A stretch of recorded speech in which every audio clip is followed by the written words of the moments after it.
Agora falando sobre os termofixos, né? Porque a gente falou sobre o PVC e tal, e ele é um termoplástico. Mas agora vamos falar um pouco aqui sobre os termofixos, principalmente o EPR. Então, o que é EPR, afinal de contas? EPR nada mais é do que etileno propileno. E a molécula dele nada mais é do que um etil somado a um propil, a um propileno. Lembra? Tudo aqui é química, né? Como vocês podem perceber, da química básica, inclusive. Então acontece aqui a mesma coisa lá do cloreto de vinila, né? Que ele precisa passar por um processo de polimerização para se tornar uma macromolécula. Então isso aqui é do mesmo jeito. Então ele passa por um processo de polimerização. Essas cadeias, essas ligações duplas entre os átomos de carbono, elas são rompidas, tornando-se simples. E aí eles precisam se ligar a outros átomos ou outras moléculas para se tornarem estáveis. E aí ele vai se ligar com quem? Com ele mesmo. Então ele vai juntar aqui várias moléculas dessa, no caso vários monômeros, um atrás do outro, e vai formar aí uma macromolécula, uma molécula gigante. E com isso torna-se um polímero. Então, até aí tudo bem. Aí o que acontece? Pra gente relembrar aqui, ó, o EPR e o XLPE, que é o material de isolação que a gente está vendo agora, que são termofixos, eles sofreram um processo de vulcanização, tornando-se termofixos. Essa vulcanização aqui, ela também pode ser reticulação ou cura. Então lembra quando eu falei que as cadeias carbônicas, os polímeros, essas macromoléculas, elas são interligadas e é através do processo de reticulação que esse fenômeno acontece. Então é isso que está falando aqui, ó. Eles passaram por esse processo de reticulação para se tornar termofixas, ou termorrígidas também é chamado. Ou rígidas, termorrígidas. Quais são as vantagens dos termofixos?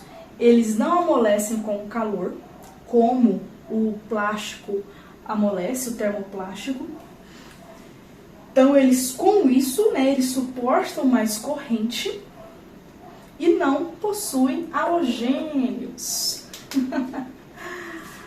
Então, lembra aqui daquela aula que eu dei falando sobre os halogênios, sobre o cloro, né, de como ele pode ser prejudicial ao ser humano e tal.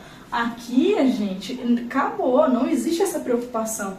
A molécula dele, do HEPR ou do XLPE, ela só tem carbono e hidrogênio, não tem mais nada. Eles são utilizados em todos os níveis de tensão, em baixa, em média ou em alta tensão. Agora, olha só, é claro que esse material, por exemplo, o HEPR, ele é uma derivação do EPR. Então, o que acontece? De acordo com as necessidades, vão se criando outras borrachas, outros elementos, incrementando, aperfeiçoando esse material, né? Então, por exemplo, os cabos de média tensão, eles também são de HEPR ou de XLPE. E eles suportam até 105 graus em operação normal. Então, gente, 105 graus, para você ter noção, é a temperatura que a água já começa a evaporar, é bem quente. Isso pode queimar a gente, né? Queimar o ser humano. Então, é uma ela é bem resistente mesmo.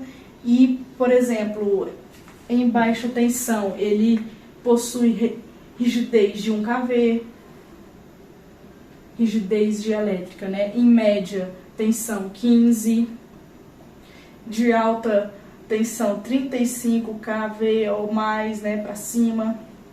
Então, ou seja, como é que a mesma borracha, né, suporta tudo isso? É por causa disso, eles vão incrementando coisas que vai tornando a borracha com melhor uso para determinados tipos de situações.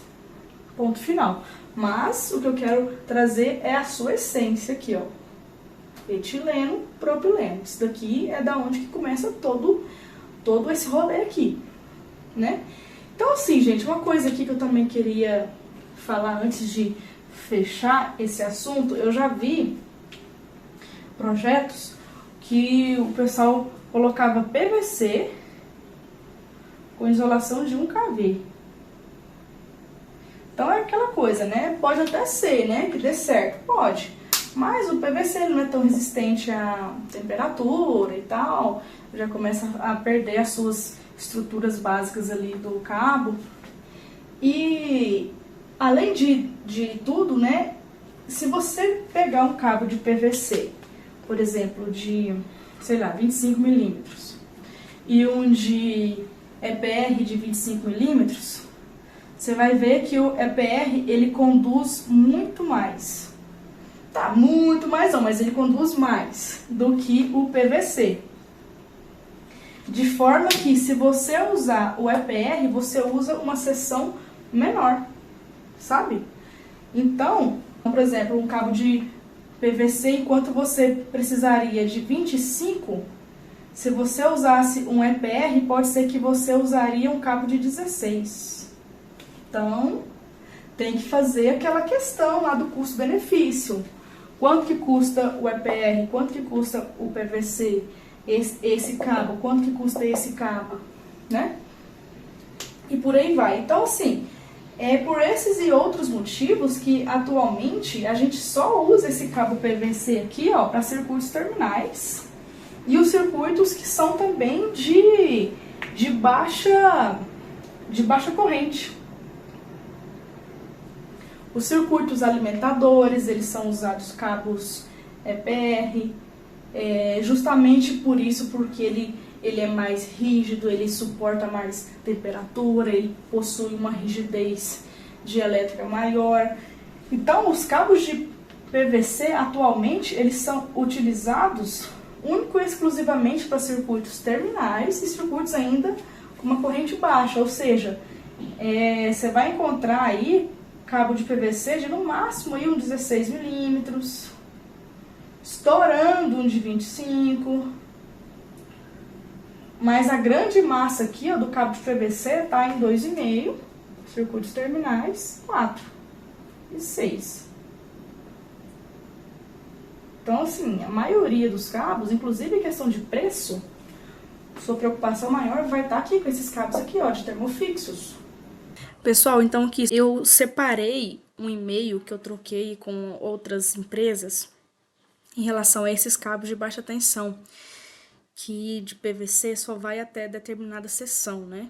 Então aqui, ó, o que eu separei aqui? Deixa eu mostrar pra vocês. É um e-mail que eu troquei com 2 empresas de fornecedores, que são a Induscabos e a Prysmian. E aí, eu questionei justamente isso, eu solicitei o preço dos cabos de baixa tensão, de todas as bitolas que tem lá naquelas tabelas da norma, ou seja, de 1,5 até 240. E aí, nas propostas que eu recebi, os cabos de PVC, eles vieram só até determinada seção. Com isso, eu questionei. Então, esse primeiro e-mail aqui é para Induscabos. Aqui, ó, dos cabos, tá vendo? Opa! Então, o que eu questionei aqui, ó? Os cabos de 750 volts, que são os de PVC, acima de 70 milímetros, não tem? Aí, o que a pessoa me respondeu? Não. Ainda os cabos fabrica os 750 volts até a bitola de 35 milímetros somente. Depois passa a ser um KV. Entendeu? Então, aqui, no caso da Indus Cabos, ela só fabrica até 35 milímetros. Então, gente, eu recebi lá a proposta da Prysmian e eu questionei a mesma coisa. Ó, uma dúvida. Os cabos de 750 volts, que são aqueles de PVC, acima de 16, não tem? O que a pessoa me respondeu? Não, 750 volts apenas até 16 milímetros quadrados. Isso aqui que eu tô mostrando pra vocês, pessoal, isso daqui é mundo real, tá? Isso aqui é o mercado de trabalho, que trabalha desse jeito. Entenderam? Daria para ter cabos de 35, 50, 95 de PVC? Poderia, claro que poderia, eles podem fazer o que eles quiserem, mas não compensa. Não compensa financeiramente e nem tecnicamente falando, porque por causa daquilo, o cabo de EPR, com a mesma bitola, ele vai conduzir mais corrente que o PVC nessas bitolas muito altas. Então, é uma questão justamente de custo-benefício. No caso de correntes mais baixas, circuitos terminais, tomada e iluminação, aí é sem dúvidas que é o PVC que compensa. É só uma questão de custo-benefício. Mas enfim, vamos focar aqui nessa questão aqui da aplicação. Os cabos de PVC normalmente é só circuitos terminais de ali até uns 6 milímetros, a partir daí só se usa termofixo.